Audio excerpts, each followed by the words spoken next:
Ici Isabelle et bienvenue à Honnêtement vrai. Beaucoup d'entre nous passent leur vie à vouloir bien paraître, souvent sans même s'en rendre compte. Mais aujourd'hui, on a juste envie d'être honnêtement vrai, d'avoir des conversations intimes, sincères et profondément humaines. Ensemble, on déconstruit les apparences, une vérité à la fois. Guess who's back? Bienvenue à ce nouvel épisode de Nettement vrai. Je suis de retour après une longue pause cet été.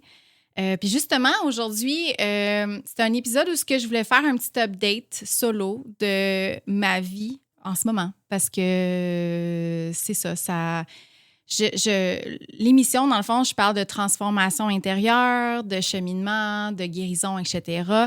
Et puis, ma vie personnelle, en fait, je suis en train de vivre un très gros changement. Je suis en train de vivre en live une transformation quand même assez extrême.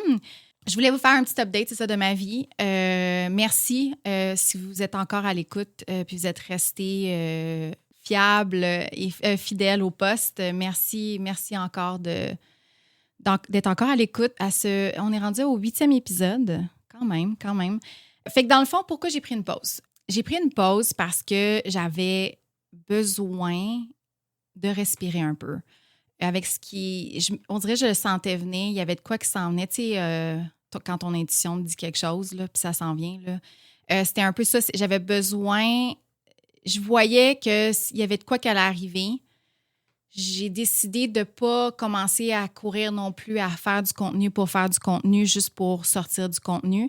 Et puis là, la grosse tempête émotionnelle dans ma vie a frappé en plein au mois de juillet. Et là, je sentais que c'était un bon moment pour prendre une pause, me recentrer, passer à travers ça, parce que, à un moment donné, tu sais, oui, tu as de l'énergie, mais tu n'as pas d'énergie non plus pour diffuser un peu partout. J'avais vraiment besoin de prendre cette énergie-là pour moi. Puis, dans le fond, ce que j'ai traversé, je vais y arriver, je vais le dire, je me suis séparée. Fait que je traverse en ce moment une séparation. Puis, ce qui est encore plus difficile, c'est d'avoir un bébé. Je me suis séparée à 10 mois postpartum. Fait que, ouais, je te dirais qu'en toute honnêteté, c'est rough. C'est pas évident comme contexte. Je vais pas donner de détails, mais c'est juste... T'sais, bref, si tu as déjà traversé une séparation ou une séparation avec un enfant, ben tu dois savoir ce que c'est. C'est sûr que de me retrouver du jour au lendemain mère monoparentale, ça aussi, c'est un peu tough à digérer. C'est une grosse adaptation.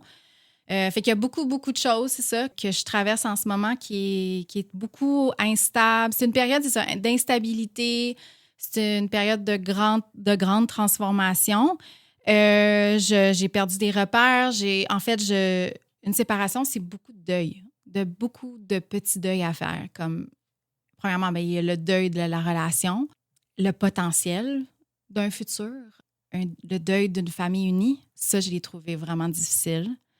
Moi, je viens d'une famille que mes parents sont encore unis, sont encore mariés. Moi, j'ai 36, ça fait 37 ans qu'ils sont mariés. Ouais, 37 ans. Fait que c'est comme, j'ai jamais connu ça, moi, la famille divorcée ou, comment on appelle ça, blended family, des familles reconstruites. Là. J'ai jamais connu ça de ma vie. Moi, j'étais entourée d'amis que tous leurs parents étaient séparés presque. Fait que c'est vraiment une réalité différente pour moi. C'est tout nouveau, je te dirais. Aussi, le deuil d'un deuxième enfant. Ça, je le gère encore. Potentiellement, ça se peut que je n'aurai pas de deuxième enfant dans ma vie. C'est un deuil que je dois composer avec, que je dois process, comme on pourrait dire. Quand je regarde les vêtements de mon fils, parce qu'il grandit si vite, puis je les ramasse, puis je me dis, qu'est-ce que je fais avec ça? Je regarde toutes les choses chez moi, puis je me dis, je vais les donner, je vais les passer à des amis. Mais si je les passe à un ami, je vais le donner. Je sais pas si un jour je vais rencontrer quelqu'un puis avoir un deuxième enfant. Fait que c'est beaucoup d'incertitudes, c'est beaucoup de points d'interrogation. Mais je peux pas me fier sur, je veux dire, il me reste 4 ans avant d'avoir 40. Fait que pour moi, c'est comme faut que je je fasse la paix un peu avec ça. Parce que, c'est ça, j'ai 36. Mais je viens d'avoir 36, fait que c'est ça. Aussi, j'ai mon poste, ça a été confirmé, mais mon poste a été aboli. Alors, je reviens de mon congé maternité et je n'ai plus de job. Ça, c'est une autre réalité que je dois composer avec. Fait que c'est ça, c'est une perte de sécurité, de structure. Je tombe aussi dans une très belle craque dans le système. Une faille, dans le fond, qui est que quand tu reviens d'un congé de maternité, que tu as touché la RQAP, quand tu reviens au travail et si, exemple, tu perds ton emploi ou quelques semaines plus tard, tu n'as pas assez travaillé pour accumuler des heures, tu n'as pas le droit au chômage parce que tu as touché la RQAP. Fait que ça, malheureusement, c'est quelque chose que beaucoup de femmes au Québec qui ont fait le sacrifice d'aller en congé de maternité, on s'entend, c'est un sacrifice d'aller en congé de maternité, reviennent sur le marché du travail et se font couper leur emploi, bien, ils doivent composer avec ça, dealer avec ça. Et je crois qu'il y a un groupe de femmes, il me semble que je suis le groupe Facebook, qui milite pour ça, pour qu'ils fassent passer, qu'ils fassent changer ça selon la loi. En tout cas, ça fait un bout de temps que j'avais regardé ça, mais j'espère vraiment, ça se fera pas demain matin. Mais en espérant qu'un jour, les choses changent parce que c'est quand même injuste pour les femmes qui reviennent d'un congé maternité de devoir à passer à travers ça, malheureusement. Là. Fait que, ouais, je sens, on dirait que dans ma vie, c'est comme... Il y a beaucoup de choses qui doivent s'écrouler. C'est comme si la vie me disait, genre, t'as besoin d'un redo, Isa. Là. c'est vraiment, là, c'est comme on scratch... puis on repart à zéro. Je sens vraiment que je suis dans cette transition-là. Puis souvent, dans la vie, il y a des choses qui vont arriver comme, admettons, des rejets ou des détours qui, dans le fond, vont te rediriger vers un nouveau chemin. Puis c'est probablement un meilleur chemin tu t'en vas vers. Mon Dieu. Tu t'en vas vers un nouveau chemin. Fait que c'est probablement pour le mieux. Puis... souvent, la vie va faire ça pour... Dans le fond, c'est juste une façon pour moi de me faire rediriger vers un meilleur chemin. Puis, même si je trouve ça difficile dans ce moment d'essayer de rester forte, c'est drainant aussi, beaucoup comme situation. Ça tire beaucoup de jus. Je garde espoir. Il y a même des gens qui me disent, mon Dieu, t'as l'air vraiment zen pour quelqu'un qui... qui a perdu sa job puis qui s'est séparé aussi. Là. Fait que c'est ça, je sens qu'il faut que comme on pourrait dire, trust the process. Je fais confiance où est-ce que la vie m'amène, où est-ce que ça me guide. Fait que, tu sais, je suis pas... j'essaie de pas être dans le... Tu sais, je sais que c'est beaucoup d'incertitudes, mais j'essaie de vraiment rester calme à travers tout ça. Puis même si j'essaie de rester forte, puis c'est quand même une apparence que je donne, à l'intérieur, c'est beaucoup de... ça brasse pas mal, puis j'essaie de naviguer ça. J'essaie aussi de ne pas me tourner vers l'alcool ou on pourrait dire, tu sais, comme d'essayer de camoufler les émotions. Fait que, tu sais, c'est beaucoup... Des fois, je réalise, je suis comme, tabarouette, comment je fais pour rester debout, affronter tout ça, puis rester forte? Ben, il faut croire qu'on a une force à l'intérieur de nous là, qui ressort dans ces moments-là, puis qui nous fait continuer à aller sur le chemin où ce qu'on doit aller. Et c'est ça. Aussi, je suis retournée faire ayahuasca. Wow, shocker. C'était vraiment pas prévu. J'étais supposée de faire de quoi pour ma fête. Ma fête, c'est en mois de juillet. Oui, je suis Lion. Ça paraît pas encore, en tout cas. Je suis allée... J'étais supposée de faire de quoi? Et finalement, à la dernière minute, après de me séparer, je me suis dit... J'ai eu comme un appel soudain de Mother Ayahuasca. Je suis allée en ligne, j'ai checké où la retraite, tout ce que j'avais été, et je vois que les dates tombent exactement la semaine de ma fête. Et là, je vois le prix. C'est écrit 2222. Puis la première cérémonie tombe le soir de ma fête, le 22 juillet. Et là, je fais, écoute, je peux pas ça se peut pas, là, ça me crie d'en face, là. C'est sûr qu'il faut que j'aille faire ça. Fait que dans le fond, je me suis arrangée pour que mon fils soit gardé, soit correct, que tout le monde, tu sais, mes parents, ses grands-parents paternels, mon ex, tout le monde, tu sais, puisse qu'il soit en sécurité puis correct. Et puis, j'ai booké un billet d'avion pour aller à dernière minute, une semaine avant, pour aller retourner à cette retraite-là. Je le voyais un peu comme un petit refuge, d'aller me réfugier dans la jungle au Mexique, de retourner où ce que les gens...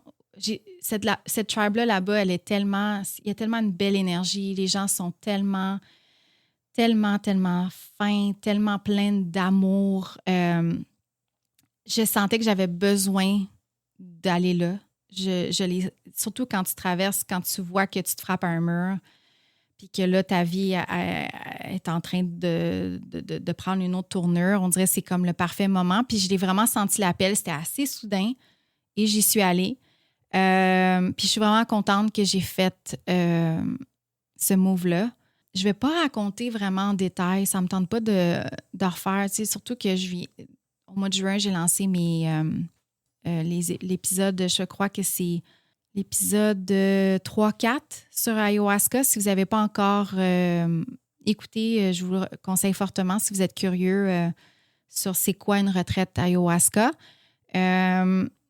Je dirais aussi que cette fois-ci, c'est ça, je ne veux pas le raconter en détail. Je n'ai pas envie de repasser à travers. Je pense que cette fois-ci, c'était très personnel. Pour l'instant, je suis encore en train d'intégrer ce que j'ai vécu dans mes cérémonies. Ça n'a pas été facile. Ça a été très difficile comme cérémonie. En tout cas, les 2 premières ont été très difficiles.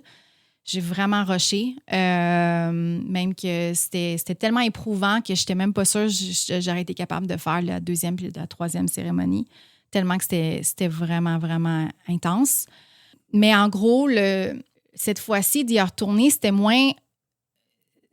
J'ai trouvé ça plus difficile parce que t'es moins dans la curiosité. C'est moins nouveau. Tandis que là, la 2e fois, je sais dans quoi je m'embarque. Je sais ce qui va se passer. J'ai passé à travers toute la retraite au complet. Quand je suis arrivée là, j'étais la seule qui l'avait déjà faite avant. Fait qu'en tout, j'ai fait 5 cérémonies ayahuasca à date aujourd'hui. Puis, les gens me voyaient un peu comme une vétérante, mais je me considérais pas comme ça. Mais en même temps, je trouvais ça fascinant de voir les autres participants que c'était leur première fois avec l'ayahuasca, puis moi de le raconter, puis les autres, ils savent pas à quoi s'attendre. J'avais tellement hâte le soir de ma fête pour qu'ils fassent eux autres leur propre expérience, pour qu'ils l'expérimentent, puis voir après leur questionnement, puis ils étaient tous surpris, sous le choc. Chacun vit ça différemment, mais c'était spécial à voir. Fait que c'est ça, c'était pour moi... Les autres, tu sais, comme quand tu le fais, la médecine, elle apprend à te connaître, elle te scanne. Ça peut aller un peu moins profond, tandis que moi, vu que c'était ma 3e fois, c'était beaucoup plus profond que les 2 dernières fois. Même mes visions étaient beaucoup plus fortes. Fait que je suis allée vraiment plus en profondeur. Pour moi, le soir de ma fête, c'était vraiment plus, je le voyais plus comme une renaissance, puis c'était ça mon intention. C'est exactement ça que j'ai vécu. J'ai vraiment senti que je refaisais mon accouchement. Un peu comme quand tu es en travail. J'avais l'impression, tu sais, comme moi, quand j'étais en travail d'accouchement pendant 10 heures avant d'avoir l'épidurale. Puis je me rappelle d'avoir regardé mon ex, puis j'ai dit, je suis plus capable. Je souffrais tellement. Je dis, genre, achève-moi, je suis plus capable. Mais c'était ce feeling-là. J'avais l'impression que c'était par vague. Puis quand j'atteindais comme un pic, on dirait que c'était comme insupportable.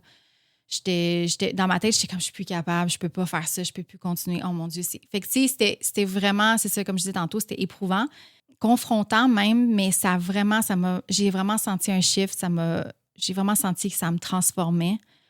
Puis quand je reviens ici, puis j'intègre, je vois à quel point que ça m'a vraiment, vraiment transformée. Cette semaine-là. Puis oui, puis en gros, ben, tu sais, j'avais dit dans mon épisode de ayahuasca que je pense que c'est le premier épisode que je voulais pas, j'avais peur. Une anecdote, c'était je voulais pas aller, j'avais hésité booker parce que j'avais peur de voir une tarentule. Puis que, tu sais, c'était comme une excuse que je me disais pour pas y aller. Ben en fait, j'ai vu une tarentule cette fois-ci. Fait que elle était carrément à ma place à la fin de la première cérémonie. J'arrive pas à croire. Sur 14 personnes, je reviens à ma place pour à la fin de la cérémonie, on ferme autour du feu, je m'en vais chercher mon eau à ma place. Puis il y a comme un petit muret autour du Maloca. Et là, je vois une tarentule carrément à ma place qui était là, à côté de mon coussin. Et là, pour moi, la première chose que je me suis dit, c'est-tu vrai? Genre, j'hallucine-tu? Genre, c'est-tu vrai? Mais oui, c'était vrai. C'était vraiment une tarentule. En fait, c'était une bébé tarentule, fait que c'était pas huge, dégueu, là. Elle était juste quand même trop grosse, là, pour moi, là. C'était trop gros. Mais c'était une tarentule. Fait que j'ai vraiment capoté. Ça m'a encore plus terrifiée traumatisée que la cérémonie. Mais j'ai compris après le symbolisme derrière tout ça, le pourquoi c'est arrivé. Je me suis aussi fait, après la deuxième cérémonie, je me suis aussi fait piquer par un scorpion. Fait que c'était quelque chose. C'était quelque chose. Mais j'ai eu une très grande révélation sur moi. Puis là, après ça, je me suis fait piquer par un scorpion. Après ça, j'ai traversé la noirceur. C'était très dark. C'était très, très, très, très épeurant. Très terrifiant. Puis après ça, ils ont allumé le feu. Puis j'ai jamais senti un aussi grand soulagement qu'à ce moment-là. C'est ça. Fait que c'est ça que je veux dire. Pour le podcast, écoute, ça reste un espace miroir. Pour moi, ça a toujours été ça, puis c'est ça que je veux continuer que ça soit. Pour moi, pour toi, pour vous.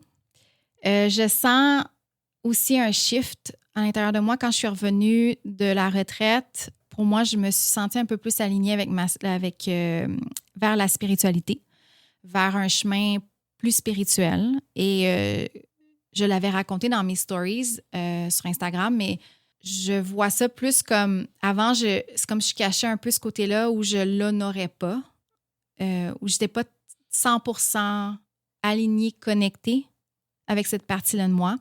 Après avoir eu la grande révélation que j'ai eue, je me suis souvenue de qui j'étais. J'ai même vu une mémoire ancestrale. Fait que, je suis allée vraiment loin. Ça m'a vraiment aidé à guérir certains schémas pour moi, mais je vois que je dois honorer mon côté plus spirituel. Puis je veux continuer dans ce chemin-là, puis pas avoir peur de ça ou le cacher. Ou, tu sais, d'avoir peur d'être dans un... Tu sais, comme j'avais déjà expliqué, tu sais, d'être wou-wou, puis le monde te voit un peu comme « check là, elle est crinquée tu sais, c'est dans un culte, genre, tu sais, comme là, on pourrait dire que je suis dans un culte ayahuasca. Tu sais, tous des préjugés sur check là, genre, ça va pas. C'est pas... Non, là, là, moi, je veux plus douter de ça. Je veux plus douter de moi-même. Le but d'aller là-bas, c'était vraiment de réparer des patterns, de guérir de ça, puis de me faire confiance, puis d'arrêter de douter de mon intuition. C'était vraiment là, je veux plus douter de ma force, de mon pouvoir, de ma capacité. Je veux vraiment regarder le chemin en avant de moi, puis de foncer, puis d'arrêter de douter, puis de ne pas me laisser me faire douter de moi-même parce que les gens pensent. Puis ça, c'est quelque chose que j'ai parlé au début dans mon premier épisode de la peur du jugement. Fait que pour moi, je continue dans cette voie-là aussi, d'essayer de ne pas me laisser impacter parce que les gens pensent. Fait que je veux continuer à parler de guérison, surtout qu'en ce moment, je traverse, comme j'explique, tout un rough patch. D'intuition, je vais parler beaucoup d'intuition, d'énergie, de vérité. Je ne veux pas juste déconstruire les apparences visuelles, je veux aussi déconstruire les illusions intérieures.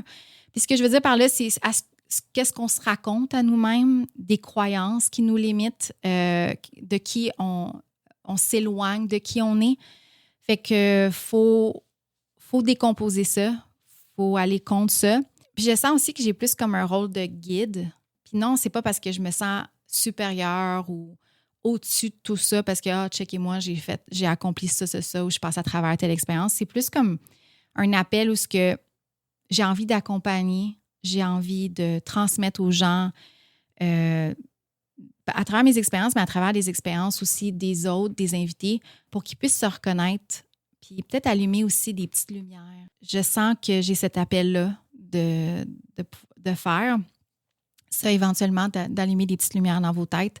Puis honnêtement, en vrai, ça a toujours été une mission pour moi, puis ça va toujours rester une mission pour moi. Je veux continuer ça. Et même si c'est difficile par moment de trouver du temps pour faire cette émission-là, parce qu'on s'entend, là, mon bébé n'est pas encore à la garderie, je suis en congé maternité, vers la fin, fait que je dois m'occuper de lui, une séparation. En toute honnêteté, c'est difficile d'avoir des invités parce qu'il faut prouver qu'on... C'est surtout une émission qui est à ses débuts, c'est très difficile de convaincre ou d'essayer d'avoir des invités parce que tu dis, je suis au début, c'est quoi ma valeur, c'est quoi que je peux leur apporter. Ben pour moi, cette émission-là, c'est vraiment pour, comme je dis, un espace miroir pour aider les autres à se reconnaître, à se voir à travers les invités, à travers mes expériences, puis à se sentir moins seul, à se sentir plus comprise. Fait que c'est ça que je verrais plus comme ma valeur à travers cette émission-là, la valeur de cette émission-là pour les invités. Fait que je vais continuer solo, pas mal, assez souvent, parce que j'ai pas mal de stock à dire. Moi, j'ai la jasette facile. Fait que je sais pas ça fait combien de temps que je parle, mais là, on va finir cette émission-là. Alors, en espérant, pour la fin, je vais continuer à répandre la lumière, de l'authenticité, des vérités. Dire la vérité, parce que des fois, ça choque, mais on va le dire pareil. On va parler à partir du cœur. Moi, je veux parler à partir de mon cœur, avec vérité, douceur et courage. Fait que sur ce, merci d'avoir écouté jusqu'à maintenant. Et puis, on se retrouve la semaine prochaine pour un autre épisode. Vous pouvez me retrouver aussi sur Instagram, Isabelle Péquin ou Honnêtement Vrai. TikTok aussi, puis sur YouTube aussi, si vous voulez suivre la chaîne pour voir tous les épisodes visuellement. Merci et à la semaine prochaine!